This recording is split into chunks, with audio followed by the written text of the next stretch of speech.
Junie B. Jones and the Stupid Smelly Bus. Chapter 10. Me and That Grace. The man with the can unlocked the girls' bathroom for me, and I ran right in there. And guess what? I made it. That's what. I didn't have an accident on my skirt that looks like velvet. Whew, that was a close one, I said. Then I washed my hands at the sink, and I looked in the mirror, and the gold star was still on my forehead. It looked very beautiful up there. After that, I went into the hall, and the man with the can bended down to me. "Everything okay, sis?" he said. And so I nodded my head. "I holded it," I said, very happy. Then all of a sudden, there were lots of people running at us. There were firemen and policemen, and there was a tall lady rolling a bed on wheels. "Hey," I said to the man with the can, "what happened? Did somebody get run over in here or something?" Then I saw Mrs. and Principal and Mother.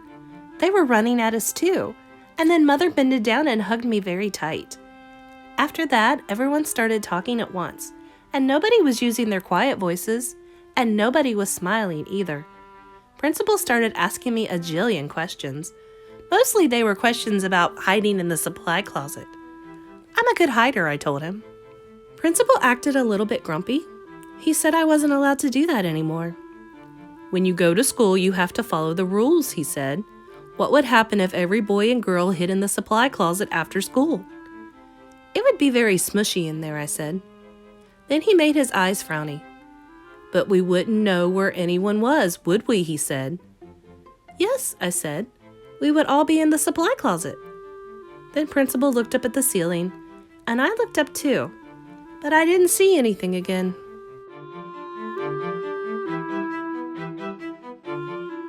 After that, Mother looked at my Band-Aids.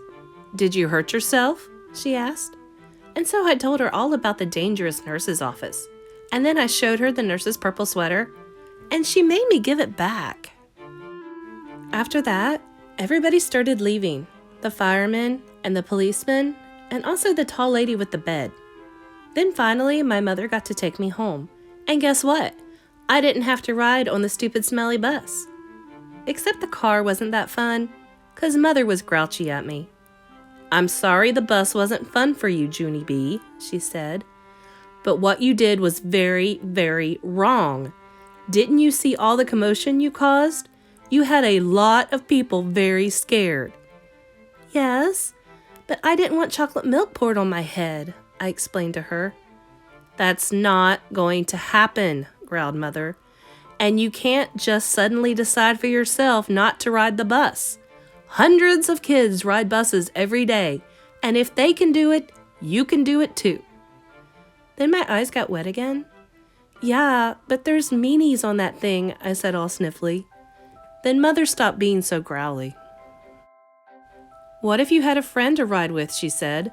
"Your teacher told me there's a girl in your class who will be riding the bus for the first time tomorrow. Maybe you could sit together. Would you like that?" I made my shoulders go up and down.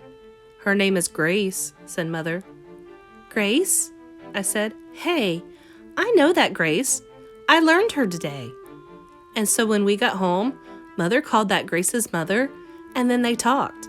And then me and that Grace talked too. I said hi, and she said hi, and she said she would sit with me.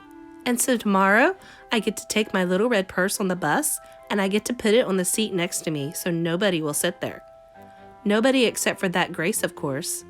And then she and me might get to be buddies, and we can hold hands, just like me and Lucille. I will like that, I think. And guess what else? Tomorrow, I think I might like yellow a little bit too.